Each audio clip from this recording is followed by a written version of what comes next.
Hi guys, Paul here from PABrewNews. Listen to some theorists from Pennsylvania, Johnstown, Pennsylvania. What do we have here? We have the 2018 Narwhal Imperial Stout from Sierra Nevada Brewing Company, Chico, California. They have another one in North Carolina, but I don't know exactly in North Carolina. But this one was, I have the case, I just bought a case, and it was bottled on 8/23/18, so a little bit less than 2 months old. Let's crack her open and give her a go. Boom. And label out, folks. Ooh. More nice. This particular version is coming in at 10.2 alcohol by the volume, so at least it's session strength. That's very good to see. Oh yeah. Up to the light ruby hues at the pinnacle of the glass, but other than that, just a ring of cocoa-colored head. Of course, blankets, sheets of alcohol tucking you in for the night. Absolutely sticking for sure. Let's get some aroma.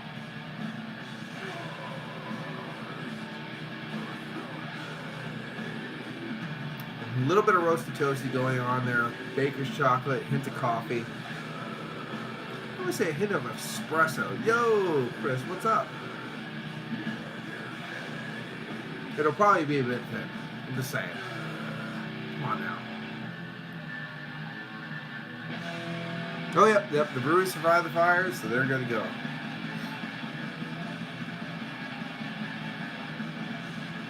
Yeah, unlike the places that I was at in Montana, they actually had help, so they survived. There's a lot of places in Montana that was completely wow. Just wow.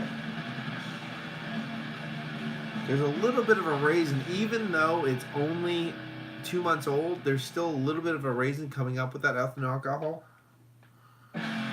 Definitely a lot of baker's chocolate, a lot of roasted toasty notes. Let's get into this.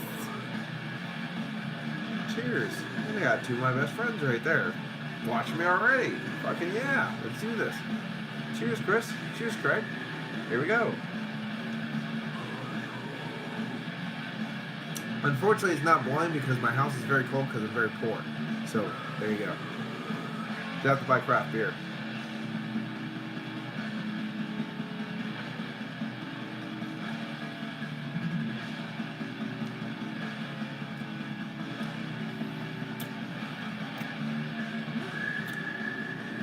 Chris, it's a bit thin. It's the low side of a full body, but it sticks around. It has a nice oiliness to it. It has a very beautiful mouthfeel overall. Again, low side of a full body. Don't get excited. A lot of roasty toasty espresso in the background already. Earthy tones, a little bit of copper coin mineral-esque tones.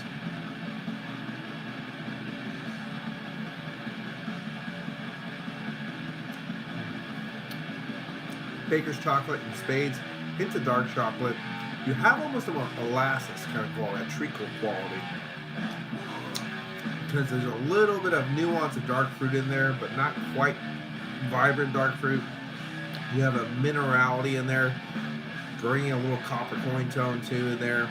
You have a little bit of the nuance of baker's chocolate, like a blackstrap molasses also.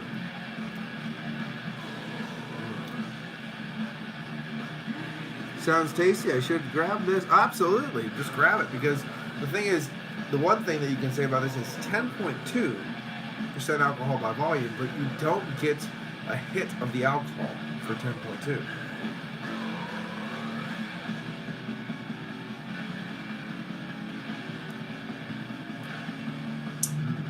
Really nice. Has a little bit of ethanol alcohol just at the front of it, if you can really tell, but it doesn't hinder the drinking experience at all. And with that comes espresso and roasty toasty tones. I'm sorry, Craig, I didn't get that one. But it's really tasty. It's a tasty it's one of the, how can I say this without getting too romancing the Stein, as Peter likes to do with German beers. I would say it's a hallmark beer. Narwhal, Yeti, those kind of beers. Even Bolshevik Bastard from Nickelbrook. To me, those are like just the hallmarks. I mean, this is where you go to get a good beer. Obviously, people do beers worse. Obviously, people do beers better. But these are like the standard hallmarks of imperial stouts that other beers should try to attain to be for an everyday drinker. It's that kind of thing. And of course, yes, 10.2, everyday drinker. Session strength. Yeah. Don't give me this fucking 8% imperial stout shit. You better be 8.5 or higher, or you just go home, daddy. You just go home, daddy. That's right.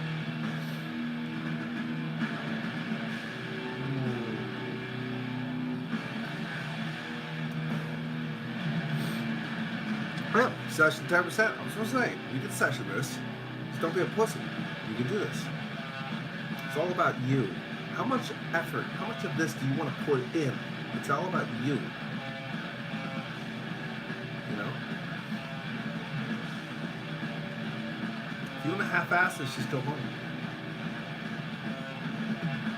Just saying. Actually, you can invigorate a really nice head on this. Again, really cocoa, baker's chocolate head right there. Oh, I never had this, Craig? That will be corrected. But yes, look at that. Beautiful little head there. Completely invigorated. Has nice, tight, creamy bubbles. You ride this, you can see the proteins riding on the side of the glass. Really nice. The bubbles are just riding, sticking there. Always shows you a nice, sticky, oily mouthfeel to be expected. I didn't do that at the first part of the visual. But yes, beautiful.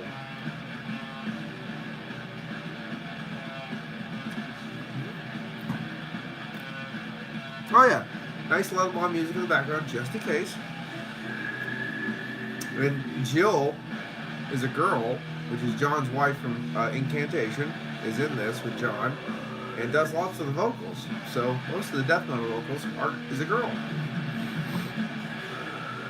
There you go.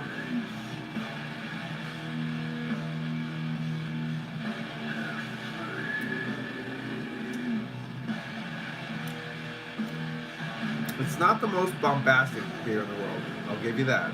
However, what's in this is very nice. I like the fact that it has a little bit of a treacle note, a little bit of blackstrap molasses kind of quality in there.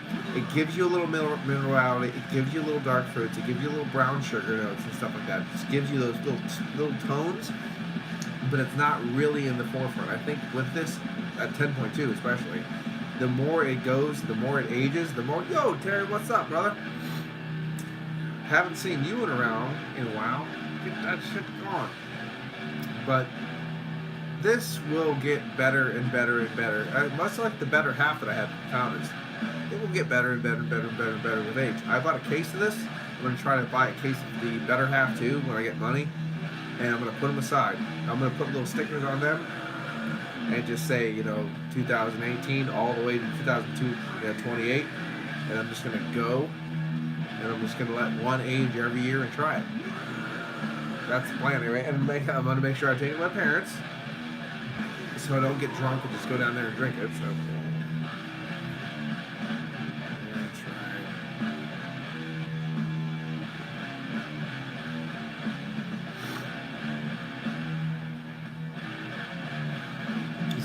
Just got back home from work. Just had a crappy day at work, and I'm in a bad mood. And what they say, you're in a bad mood, never drink. So here's this beer.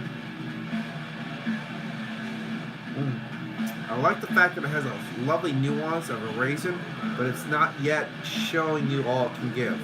I like the fact that it's like setting the scene for you, but yet the full play isn't done yet. So, because with the more this ages, the more it's going to come out and come out and come out and come out and come out. Think about a gay man in a closet. The more it's going to age, the more it's going to come out. It's like me. There you go. Ah.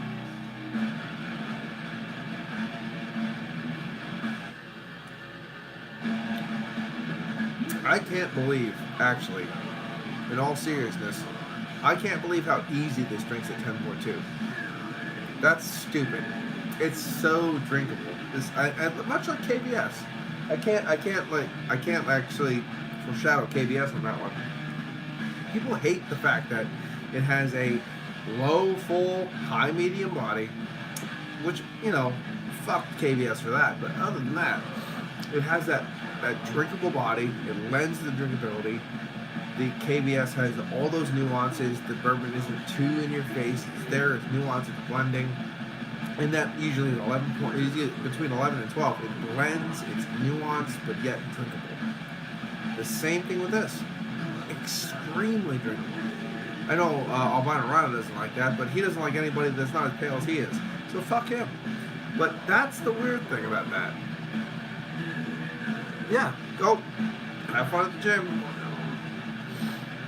But that is the way this beer is. It's just a very super drinkable beer, made extremely well. It's been, I don't know, this is probably one of the first. Wow. If I would actually, see you, Chris. If I was actually a person who would do research, I could probably tell you that this is probably one of the first Imperial Stouts in America ever made, but it probably fucking is.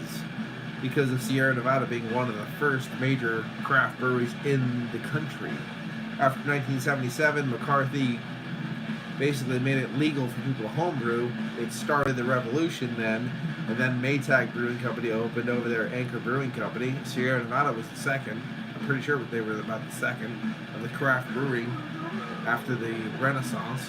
And boom, bam, boom. So I think Narwhal was probably brewed for quite a long time. And dude, it shows. It shows in spades because this is a delicious brew. It's brewed exceptionally well. The ABV is hidden in amazing quality. It's 10.2.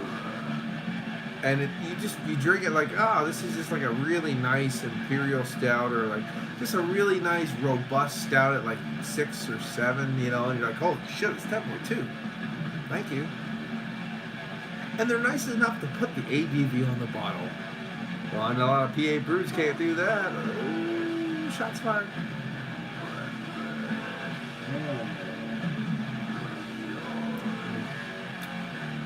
It's not the most dynamic. It could be sweeter. A little bit more milk chocolate, for example, would be nice. There are nuances. It's one of the more traditional Imperial Stouts. You have to understand.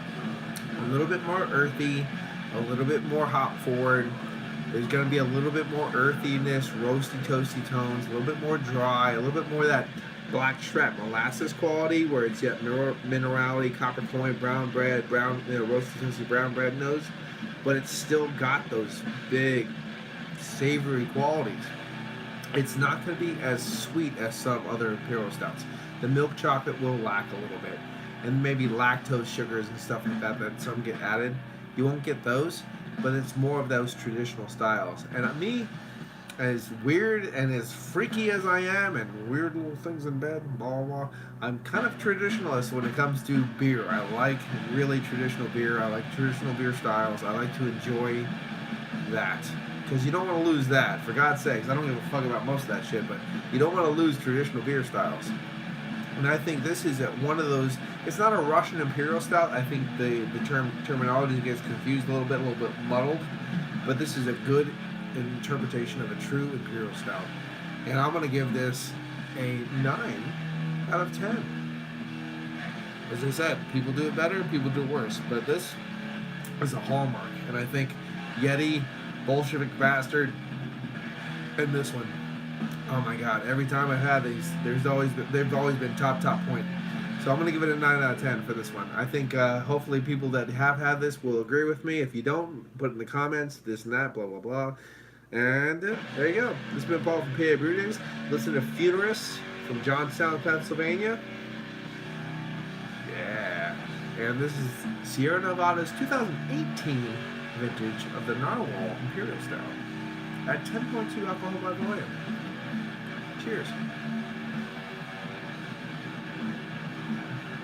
I got 4 watchers.